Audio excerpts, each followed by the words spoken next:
नमस्कार मित्रांनो, आपले माझ्या चॅनलवर स्वागत आहे। आज आपण पौर्णिमा आणि अमावस्या या दोन बहिणींची कथा ऐकणार आहोत। एक राजा होता, त्याला 2 मुली व 1 मुलगा होता। एका मुलीचे नाव होते अमावस्या तर दुसऱ्या मुलीचे नाव होते पौर्णिमा। पौर्णिमा खूप धार्मिक वृत्तीची होती। तिला भजन, कीर्तन, पूजा, पाठ यात खूप रस होता। तसेच ती प्रत्येक कामातही हुशार होती।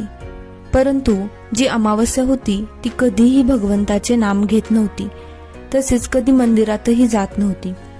वडिलांच्या प्रत्येक कामात तिचा पाठिंबा राहत असे, परंतु वाईट कार्यासाठी पौर्णिमेचा कायम विरोध राहत असे। आपल्या विरोधात कोणीही बोलत नाही आणि पौर्णिमा आपल्याला विरोध करते, या गोष्टीचा राजाला खूप अपमान वाटत असे। म्हणून राजा फक्त अमावस्येचेच लाड करीत असे आणि तिचे सर्व हट्ट पुरवीत असे। पौर्णिमेला अमावस्येचे पूर्वीचे जुने कपडे घालायला द्यायचे। काही दिवसात राजाच्या मुलाचे लग्न झाले। घरात नववधू आली। अमावस्या तिलाही नेहमी घालून पाडून बोलत असे आणि सारखी दमदाटी करीत असे, परंतु पौर्णिमा आपल्या बहिणीला घर कामात मदत करीत असे, देवांच्या गोष्टी गाणी सांगत असे, बहिणीला घेऊन मंदिरात जात असे। म्हणून पौर्णिमा आणि तिच्या बहिणीचं तसंच तिच्या भावाचं खूप जमायचं। भाऊ आणि बहिणी तिचे लाड करीत असे। एकदा राजाला राणीने सांगितले की राजन, आता आपल्याला आपल्या मुली वर झाले आहेत, तेव्हा त्यांच्यासाठी स्थळे शोधावी लागणार आहेत।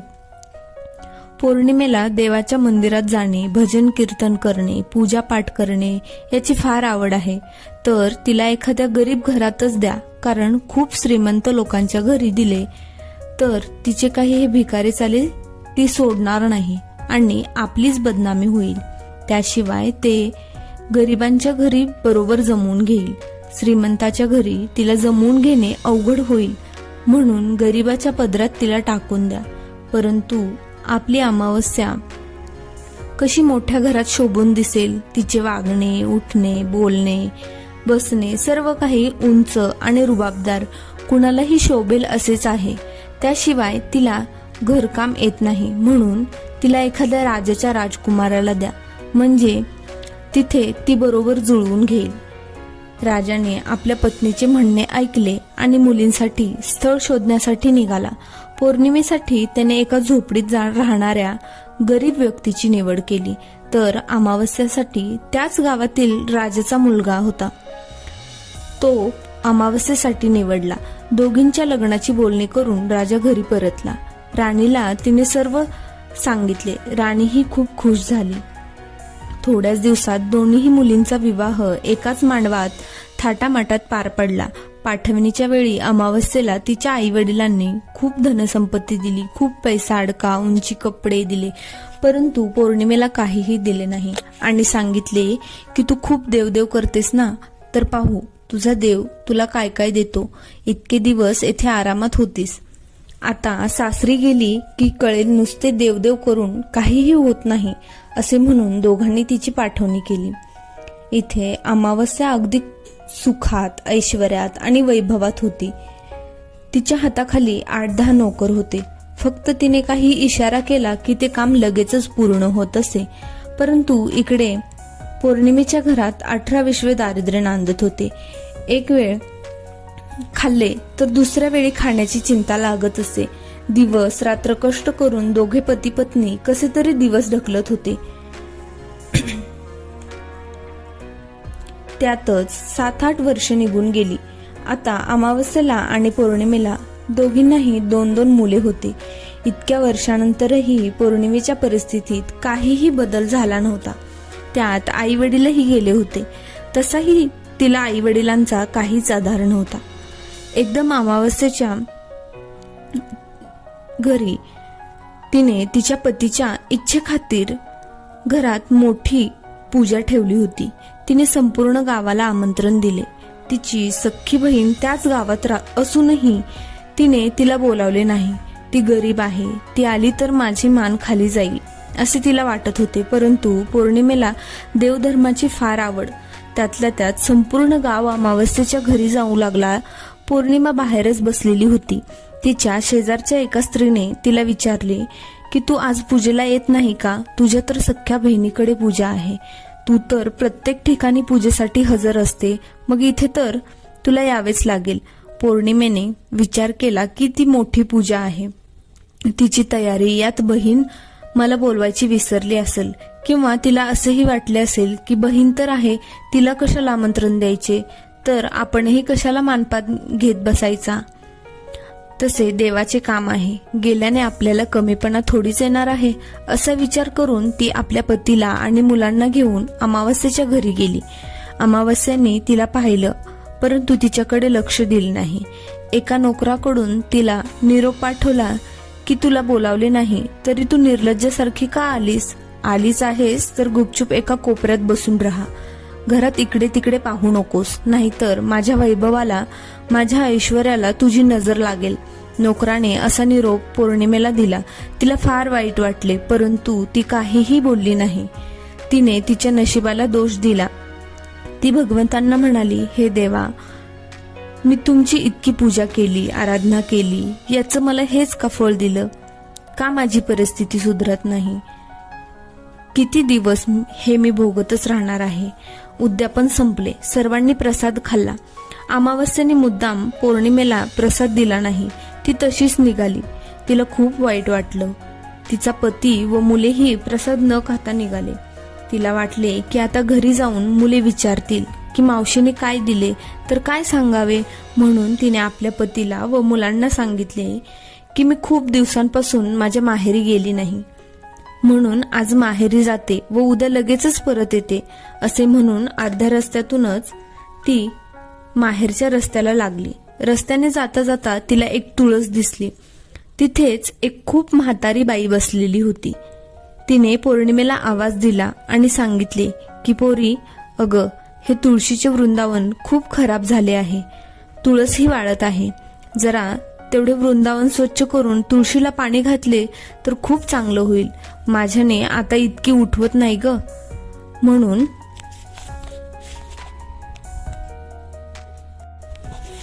तुला सांगते पोरी. पौर्णिमाने लगेचच संपूर्ण वृंदावन स्वच्छ करून धुवून टाकले आणि तुळशीला पाणी टाकले. सर्व परिसरही स्वच्छ केला आणि जाण्यास निघाली. तर म्हातारीने विचारले, कुठे निघाली आहेस? ती म्हणाली, मी माहेरी जात आहे, उद्या लगेचच परत येईल. म्हातारीने पौर्णिमेला सांगितले की ज्यावेळी तू परत जाशील ना, त्यावेळी मला भेटून जा. पौर्णिमा हो म्हणाली आणि पुढे निघाली. तर तिला एका महादेवांचे मंदिर दिसले. तिथे खूप वृद्ध म्हातारा बसलेला होता. त्या म्हाताऱ्याच्या दाढी मिशा वाढलेल्या होत्या, धोतर फाटले होते. काठीचा आधार घेऊन तो म्हातारा चालण्याचा प्रयत्न करीत होता. जरा मला हे मंदिर झाडायला मदत करशील का? आणि मला आंघोळ करायची आहे, तर 2 बादल्या आणून देशील का पाण्याच्या? कामाची सवय होती. तिने पटकन झाडू हातात घेतला आणि संपूर्ण मंदिर झाडून पुसून लख्ख केला. त्यानंतर विहिरीतून 2 बादल्या पाणी काढून आणले आणि बाबांना छान आंघोळ घातली. मग मंदिरात गेली. देवाधिदेव महादेवांनाही स्नान घातले. तेव्हा ते देव महादेवांचे पूजन केले आणि जाण्यास निघाली. तर ते बाबा तिला म्हणाले, पोरी, जेव्हा परत येशील ना, त्यावेळी मला भेटूनच जा. तिने हो म्हटले आणि पुढे निघाली. तर पुढे तिला एक कालिका देवीचे मंदिर लागले. तिथेही एक स्त्री बसलेली होती. तिने तिला सांगितले की झाडावरील ही फळे तोडण्यासाठी माझी मदत कर. पौर्णिमा तिथे गेली. झाडावरची सर्व फळे तोडून खाली पडलेल्या पालापाचोळा झाडून स्वच्छ केला आणि संपूर्ण परिसर स्वच्छ केला आणि जाण्यास निघाली. तर ती स्त्री तिला म्हणाली, तू जेव्हा कधी परत येशील तेव्हा मला भेटून जा. पौर्णिमेने तिलाही हो असे सांगितले आणि निघाली. पुढे एक नदी आडवी लागली. नदीच्या पलीकडे तिचे माहेर होते. आता काय करावे असा विचार करीत असताना तिला तिथे एक म्हातारी दिसली. ती तिथे बसलेली होती शांतपणे. ती दुसरी कोणी नव्हती तर साक्षात गंगा होती. म्हातारीकडे गेली आणि तिला विचारले, आजी, तुम्ही इथे अशा का बसल्या आहात?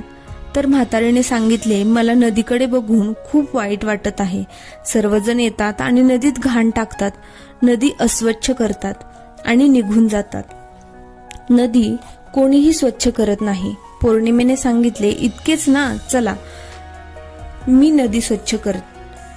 तिने नदीच्या आसपासच्या पाणवली सर्व काढून टाकल्या आणि नदीत टाकलेले कपडे, घाण सर्व काही एका ठिकाणी काढून नदी अगदी स्वच्छ करून म्हातारीने पौर्णिमेला विचारले की तू कुठे जात आहेस? पौर्णिमे सांगितले की नदीच्या पलीकडे माझे माहेर आहे, मला तिथे जायचे आहे, परंतु कसे जावे तेच समजत नाही.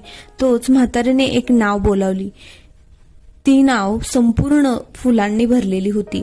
म्हातारीने तिला सांगितले की जाताना मला भेट, मगच जा. तिने हो सांगितले आणि नावेत बसून माहेरी गेली. नंदेला पाहून वहिनीला फार आनंद झाला. तिने तिचा आदर सत्कार केला. खूप दिवसांनी आपली आवडती नणंद घरी आली आहे म्हणून तिने गोडाधोडाचा स्वयंपाक केला. पौर्णिमेनेही वहिनीला स्वयंपाकात मदत केली. भाच्यांसोबत मस्ती केली. त्यांनाही फार आनंद झाला. तिने फळे आणली होती, तीही भाच्यांना दिली. खूप दिवसांनी आत्या घरी आली आहे म्हणून त्यांनीही आत्यासोबत मनसोक्त गप्पा मारल्या. बहीण भाऊ कितीतरी वेळ बोलत बसले. वहिनी नजरेने हा कौतुक सोहळा पाहत होती. दुसऱ्याच दिवशी पौर्णिमा आपल्या घरी जाण्यास निघाली तर तिच्या वहिनीने तिला भरपूर खाऊ, मिठाई, दागदागिने बरोबर दिले आणि एक लाल रंगाची साडी नेसायला दिली.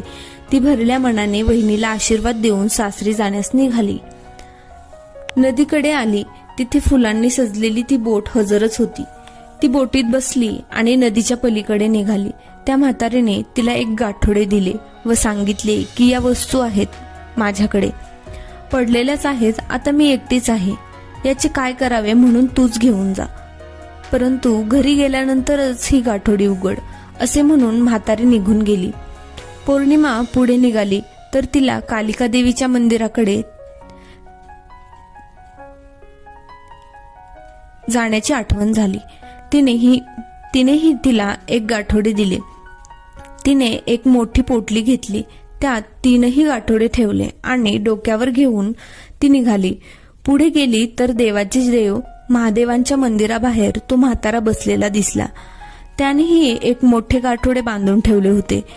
ते गाठोडेही तिने त्या टोपलीत ठेवले आणि पुढे निघाली.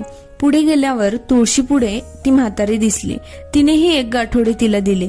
असे 5 गाठोडे घेऊन ती घरी आली. सर्वात आधी तिने माहेरचे गाठोडे उघडले. त्यात मुलांसाठी खाऊ आणि मिठाई होती.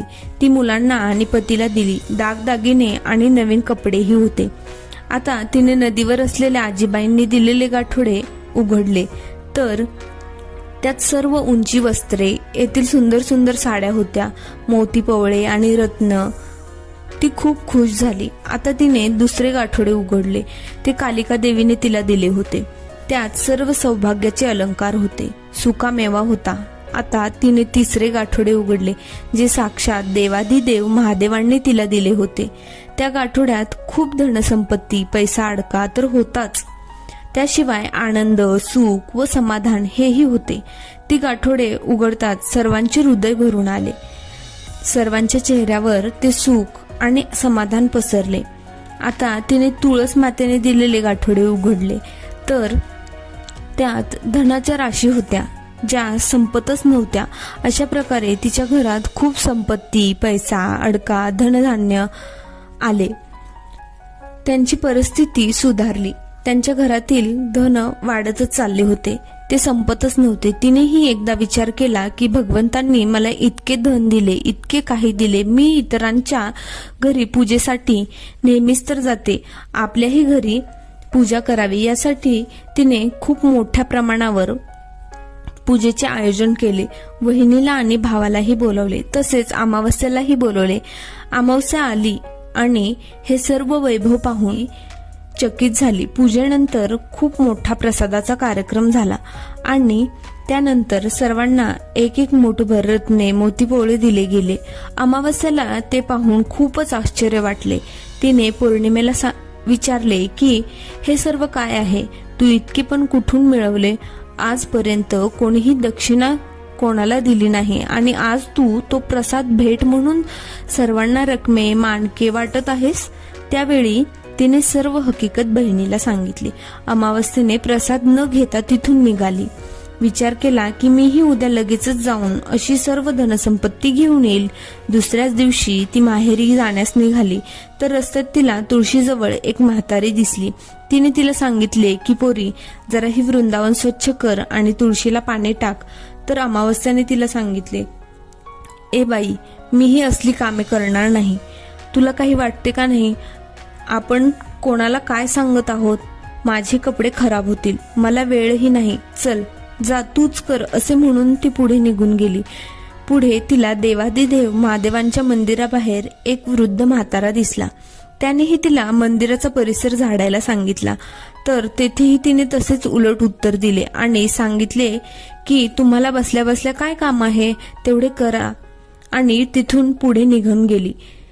कालिका देवीच्या मंदिरातही तसेच झाले आणि नदीकडेही तसेच झाले. आता तिला नदीच्या पलीकडे जायचे होते. तर तिने म्हातारीला नाव आणायला सांगितले. म्हातारीने नाव बोलावली, परंतु त्यात सर्व काटे कुटे भरलेले होते. त्याचीच एका बाजूला बसली. तिच्या पायात काटा टोचला. तिचा पाय रक्ताबंबाळ झाला. तशीच ती लंगडत लंगडत माहेरी गेली. तिच्या वहिनीने तिला पाहिले तर तिला खूप राग आला. हिचे आई वडील होते तोपर्यंत आपल्यावर खूप रुबाब केला हिने, आता हिचे काहीही ऐकायचे नाही असे म्हणून तिने तिच्याकडे लक्ष दिले नाही. नणंद आली म्हणून तिने काहीही नवीन केले नाही. घरात रोजचा स्वयंपाक केला, तो अमावस्येने गुपचूप खाल्ला. रात्र कशीबशी काढली आणि दुसऱ्या दिवशी घरी जाण्यास निघाली. भाऊ व भाचेही अमावस्येच्या येण्याने आनंदी नव्हते. तिने वहिनीला सांगितले की मी इतके दिवसांनी आले आहे घरी परत, काहीतरी दे ना. पौर्णिमेला कसे दिले होते? तर तिने सांगितले, तुम्हाला जर डोचे उचलता येणार नाही तुम्ही पुढे जा, मी मागून पाठवून देते. ती खूप आनंदी झाली आणि निघाली. नदीकडे म्हातारीलाही तिने सांगितले, आजी तुम्ही पौर्णिमेला कसे गाठोडे दिले होते, आता मलाही द्या. मग म्हातारीने सांगितले की तुला कामाची सवय नाही, तू ते ओझे कसे उचलणार, मी तुझ्या घरी पाठवून देते.